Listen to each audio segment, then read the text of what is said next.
They laughed, whispered, pointed fingers. As the bride stepped out of the car, her wedding entourage followed a small group, dressed simply. Not what you'd expect at a grand venue like this. View of the guests, dripping in designer labels and flashing diamonds, couldn't help but smirk. Some even pulled out their phones, quietly recording the odd entrance. To them, this wedding looked more like a budget affair than a celebration fit for such a lavish location. But what they didn't know was that the woman they were mocking wasn't just any bride. She carried something more valuable than luxury, a bloodline of power, history, and grace. Her name was Amina.com, composed and mysteriously elegant. She didn't flinch at the stares or whispers. Her eyes remained focused, and her smile, soft, confident, never left her face. No one knew her story, and that's what made it all the more shocking. While others were judging her clothes and quiet arrival, she was preparing to reveal something that would leave every jaw on the floor. Among the entourage was an older woman in a traditional shawl, holding a small wooden box. No one paid her any attention. But inside that box was something that hadn't been seen publicly in decades, a royal emblem passed down from generations of kings and queens. Amina's grandmother had kept it hidden for years, waiting for this very moment. Just as the ceremony began and the priest asked the guests to rise, the air shifted. The whispers stopped. The cameras slowly lowered. Something was about to happen. That would change how everyone in that room saw Amina forever. And then she reached for the box. As Amina reached for the box, the room held its breath. Even the loudest whispers died down. The woman in the shawl gently handed it over, her wrinkled hands trembling slightly, not from fear, but from the weight of what that box represented. Amina didn't speak a word. She didn't need to. The quiet confidence in her eyes said more than any announcement ever could. Still, the guests around her exchanged confused glances. Who was she? And why was this box suddenly the center of attention at a wedding? To understand what was happening, you'd have to go back years to a small village hidden in the northern valleys, far from the cameras and crowds. A place where titles weren't written on paper, but carried in the hearts of people. That's where Amina grew up, raised by her grandmother after her parents passed in an accident. What no one in the city knew was that her family belonged to a royal bloodline once known across the region. But as politics shifted and powers changed, their name faded from history books, intentionally erased by those who feared it. Her grandmother had protected their legacy, keeping the royal crest hidden from the world. She told Amina stories of their ancestors, not to boast, but to remind her that real royalty isn't about gowns or gold. It's about dignity, strength, and grace in the face of ignorance. Now, here she stood, in front of people who had mocked her. The box in her hands wasn't just a symbol of the past, it was a silent reminder of everything she came from. She slowly opened it. What the guests saw inside made them freeze, and suddenly, no one was laughing anymore. Inside the box lay a deep red velvet cloth. Now resting on it was an ancient gold brooch, shaped like a crescent moon cradling a star. It shimmered even under the soft lights of the hall, and carried the kind of silence that made time feel slower. For a moment, no one moved. Then a gasp echoed through the room, not from Amina, but from an elderly guest in the crowd. He stepped forward, squinting through his glasses, his face pale. That's the royal crest of the Amaran dynasty, he whispered. Murmurs rippled like waves. A few guests quickly pulled out their phones, now no longer to mock, but to search. Articles, old photos, family trees, names that had once ruled regions before being pushed into the shadows. Amina's name wasn't listed in the modern records, but her grandmother's name was hidden in the footnotes of history, long forgotten by most. Until now. Among the crowd, one guest wasn't so surprised, Rayhan, the groom's cousin. A rising political figure, he had overheard a conversation days earlier between Amina and her grandmother.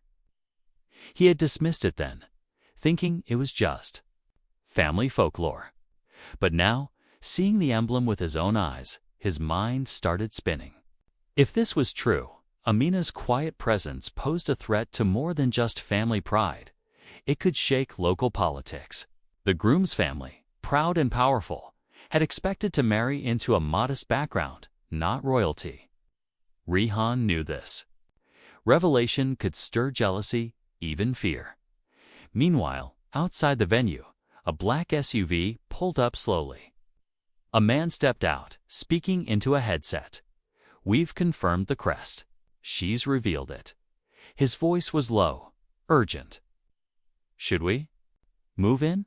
Back inside, Amina hadn't noticed. She only looked up and saw her groom's face, frozen in shock. The groom Zion stared at the brooch in Amina's hands as if seeing her for the first time. He had known she was different, kind, graceful, grounded in a way that felt rare. But he never imagined she carried royal blood. His parents, seated in the front row, were whispering sharply among themselves, their expressions shifting from confusion to something colder.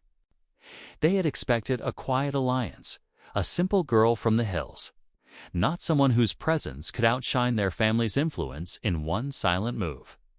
Amina stood still, her fingers resting lightly on the brooch. She wasn't here to prove anything. This moment wasn't for attention, it was about truth. Her grandmother had warned her there would be consequences. Not everyone wants the past to rise again. And now, as she looked around the hall, she could feel it tension thick, like fog. Eyes watching her not with admiration, but with calculation. Rihan stepped forward, pretending concern. "Amina, maybe you should sit. We can explain this later." His tone was smooth, but his eyes were scanning the room, noting reactions, gauging threats. He didn't want this history uncovered.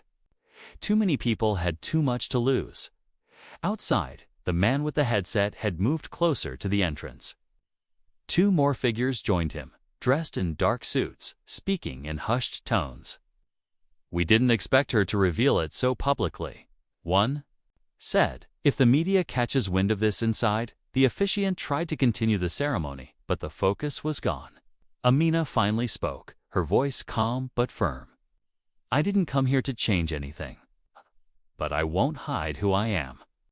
Just then, the main doors swung open, and the man in the headset stepped inside, locking eyes with her. The moment the man stepped inside, the room tensed. His black suit, earpiece, and silent presence gave away everything. He wasn't just a guest. Amina's eyes narrowed, recognizing the emblem on the pin clipped to his collar. It was from the Office of National Heritage, the department responsible for tracking and protecting royal artifacts and identities once thought to be extinct. His presence wasn't just unexpected, it was alarming. Guests began to shift in their seats. Zion instinctively moved closer to Amina, whispering, "What's going on?" But before she could answer, the man spoke, his voice carrying over the silent crowd. "Miss Amina Sardar," he said formally, "you are requested for questioning regarding the unauthorized possession and public display of a protected national symbol." Gasps erupted around the room. Her grandmother stepped forward, fury in her eyes. That symbol was never stolen. It belongs to her by birthright. But the man held up a hand. "We're not here to debate lineage. We're here because someone reported a potential threat to national protocol." He glanced sharply at Rihan. Rihan didn't flinch, but his face revealed just a flicker of guilt. That was the second blow. Someone in the room had betrayed Amina, not because of law, but because of fear. Fear that her identity, her bloodline, and the story she carried could shift everything's status, power, maybe even politics. Outside, news vans were beginning to arrive. Someone had leaked the story, and fast.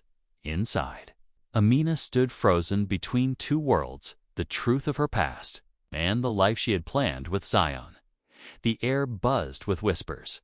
Flashing lights started pouring in through the windows, and the man in the suit took one step closer. Then the fire alarm went off. The fire alarm blared through the hall, red lights flashing as confusion spread like wildfire. Guests scrambled to their feet, unsure whether to flee or stay. But Amina didn't move. She locked eyes with the man in the suit as smoke began to pour in, not from fire, but a smoke bomb thrown near the back entrance. Panic erupted. Amid the chaos, someone grabbed Amina's hand. It was Zion. "We need to go now," he said, urgently. But Amina pulled back. "Not until I know who sent them," she said, her voice steady even in the chaos. That's when Rihan stepped forward, but not in the way anyone expected. "It wasn't just me," he said. "I warned them. I told them if she ever revealed who she really was, people wouldn't just question her, they'd try to erase her again." The man in the suit reached into his coat, not for a weapon, but for a folder. "This was never about arresting you," he admitted. "It was about protecting you. The crest has enemies, powerful ones, who have been waiting for it to resurface." He handed her the file, sealed with an official stamp. Inside were photos, documents, and a hidden clause buried in national records. Amina's bloodline was not only real, it held dormant rights to land and leadership that could challenge existing political powers. As the smoke cleared and the alarm shut off, Amina stood at the center of it all, no longer invisible. No longer just a bride. She was royalty with a choice. Then came the twist no one expected. Zion stepped forward, his hand trembling slightly, and looked her in the eye. "Before we continue this wedding," he said softly, "you need to know. My family was part of the ones who erased yours." Amina stared at Zion, her breath caught between heartbreak and disbelief. The crowd had gone completely silent again. The tension now heavier than any moment before. "You knew?" she asked quietly, her voice barely above a whisper. Zion's face was pale. "Not until recently. My grandfather's journals. They mentioned your family. I didn't know it was you until your grandmother spoke to me the day before the wedding. I was going to tell you, I swear, but I was afraid." Amina looked down at the royal crest in her hand, the symbol that had changed everything in a matter of moments. She had spent her whole life thinking her history was a burden. But today, it had become her strength. She had faced mockery, betrayal, and fear, and still stood tall. And now, she was faced with the hardest choice of all: forgiveness. "I don't need revenge," she said softly, raising her voice just enough for the room to hear. "What happened to my family happened in silence. But I won't live in silence anymore." She turned to Zion. "I believe you love me, but love without truth has no future."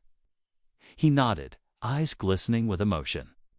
"Then let's start with truth and rebuild everything from there." The guests slowly began to applaud. Not out of politeness, but respect. Even the man in the suit gave a slight nod. The wedding didn't continue that day, but something even greater began: a legacy restored, reimagined. As the sun set behind the hilltop venue, Amina stood on the balcony with her grandmother beside her, watching the last light dip behind the trees. For the first time, the world finally saw her for who she truly was, not just royalty by blood, but by spirit.